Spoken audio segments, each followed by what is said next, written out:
আসসালামু আলাইকুম। আমি doctor Naimul Kibria, BHMS Bangladesh homeopathic medical college, BHMS রোকেয়ান ইসলাম হোমিওপ্যাথিক মেডিকেল কলেজ। আমরা বলতেছিলাম পলিসিস্টিক ওভারিয়ান সিনড্রোম নিয়ে। পলিসিস্টিক ওভারিয়ান সিনড্রোমের কারণ এবং লক্ষণ হিসেবে আমরা একটা বিষয়কে নিই, সেটা হচ্ছে স্টেজ, মানসিক স্টেজ। মানসিক স্টেজ ছাড়া মানসিক অ্যাবনর্মালিটিস কারণেও এরকম বিভিন্ন রকম সমস্যা হইতে পারে, হরমোনাল অ্যাবনর্মালিটিস তৈরি হইতে পারে। এই জন্য আমরা মানসিক সমস্যাগুলো নিয়ে বলতে বলতে একটা পর্যায়ে বলতেছিলাম পলিসিস্টিক ওভারিয়ান সিনড্রোমের এই মানসিক সমস্যাগুলোর চিকিৎসার ক্ষেত্রে হোমিওতে কি কি ওষুধ কেমন কেমন ব্যবহার হইতে পারে।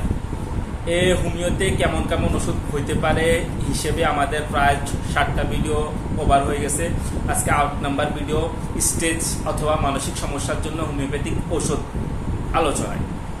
এই ঔষধ আলোচনার একটা পর্যায়ে আজকে আমাদের 8 নাম্বার ভিডিওতে আমরা প্রথমে যে বিষয়টা বলবো সেটা হচ্ছে কেউ নিজে নিজে ওষুধ প্রয়োগ করবেন না। অবশ্যই একজন ভালো হোমিওপ্যাথিক ডাক্তারের পরামর্শ ওষুধ খাবেন, নিজে নিজে ওষুধ প্রয়োগ করার মতো ভুল করবেন না। দ্বিতীয় ব্যাপার হচ্ছে কেউ যদি চায় আমাদের থেকে ওষুধ নিতে পারে, আমাদের অনলাইন এবং অফলাইনে চিকিৎসার ব্যবস্থা আছে। তো এরপর যে আমরা যে বিষয়টা বলবো সেটা হচ্ছে মেডিসিন ক্যালকেরিয়া কার্ভ। ক্যালকেরিয়া কার্ভের মধ্যে আমরা দেখি যে এর শিশুদের মধ্যে এই ক্যালকেরিয়া কার্ভের শিশুরা বড়দের মতো আচরণ করে। এরা যে যথেষ্ট বুদ্ধিসম্পন্ন এবং পরকালের কথা বলে, বুদ্ধিসম্পন্ন কথা বলে, পরকালের কথা বলে। এরকম ব্যাপার হইলে আমরা এদের জন্য ক্যালকেরিয়া কার্ভের কথা চিন্তা করি।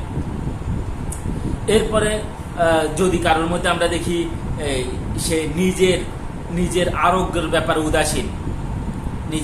ব্যাপারে উদাসীন হইলেও আমরা এদেরকে ক্যালকেরিয়া কার্ভের কথা ভাববো এদের জন্য। এরপর আমরা বলি এই ক্যালকেরিয়া কার্ভের মধ্যে অনেক সময় এরা মনে করে এদের মাথার ভিতরে এক খণ্ড বরফ জমা হয়ে আছে, মানে অর্থাৎ এদের মাথার ভিতরে ঠান্ডা এরা ফিল করে। এই ঠান্ডা ফিল করাটাও ক্যালকেরিয়া কার্ভের মধ্যে আমরা দেখতে পাই। এরপরে আমরা বলবো ক্যালকেরিয়া ফস। ক্যালকেরিয়া ফসের মধ্যে আমরা যে বিষয়টা দেখি সেটা হচ্ছে দুরন্ত শিশু, যারা অনেক দুষ্টুমি করে। অনেক দুষ্ট শিশুদের পড়াশোনা করার সময় এদের মাথা ব্যথা শুরু হয়। পড়াশোনা করতে বসলে এদের মাথা ব্যথা শুরু হয়। যদি পড়াশোনা করতে বসলে মাথা ব্যথা শুরু হয়, এরকম দুরন্ত শিশুদের জন্য আমরা ক্যালকেরিয়া ফসের কথা চিন্তা করি। এরপরে আমরা বলবো যে যারা কারোর সাথে মিশে না এবং পড়াশোনার মধ্যে এদের মন বসে না, এই পড়াশোনার মধ্যে মন বসে না এবং কারোর সাথে মিশে না, এরকম স্টুডেন্ট, এরকম মানুষের জন্য, এরকম ব্যক্তির জন্য, এরকম পেশেন্টের জন্য আমরা ক্যালকেরিয়া ফসের কথা চিন্তা করব। এরপর আমরা দেখি যে নিজের রোগ আরোগ্য নিয়ে উদাসীন হয়, এই ব্যাপারটাও আমরা ক্যালকেরিয়া ফসের জন্য বলবো, যেরকমটা আমরা ক্যালকেরিয়া কার্ভের জন্য বলেছিলাম। এরপরে আমরা বলবি ক্যালকেরিয়া ফসের মধ্যে আমরা দেখি যে ক্যালকেরিয়া ফস এরা একই কাজ বেশি দিন ধরে করতে পারে না। কয়দিন করার পরে এদের চেঞ্জ হয়ে যায়, এরা আর এটাতে মন বসাইতে পারে না। এটা হলে আমরা ক্যালকেরিয়া ফসের কথা চিন্তা করব। এরপর আমরা দেখি যদি কেউ এমন হয় যে রোগ যন্ত্রণার কথা চিন্তা করলেই এদের এই যন্ত্রণা বাড়ে, রোগের কথা চিন্তা করলে এদের যন্ত্রণা বাড়লে এদের জন্য আমরা ক্যালকেরিয়া ফসের কথা চিন্তা করব। এরপর আমরা দেখি যারা এমন হয় যে সে কোনো একটা ধারণা যখন তার আসে, কোনো একটা বিষয় সে কোনোভাবে বুঝছে, বোঝার পরে সেটাতে একদম ফিক্সড আইডিয়া হয়ে যায় এবং কেউ যদি প্রমাণও করে দেয় যে তার এটা ভুল, সে যেটা বলতেছে সেটা ভুল আছে, তবুও সেটা মেনে নিতে পারে না, তখন এইরকম ব্যাপারটা হইলেও আমরা ক্যালকেরিয়া ফসের কথা চিন্তা করব। এখানে ক্যালকেরিয়া ফস এবং থুজা অক্সিডেন্টালিসের কথাও আমরা এখানে চিন্তা করি।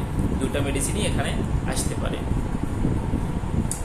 তো এরপরে আমরা বলবো ক্যালকেরিয়া সালফের কথা। ক্যালকেরিয়া সালফের মধ্যে একটা ক্যালকেরিয়া সালফ এটা একটা রকম অসামাজিক পেশেন্ট বলা যায়।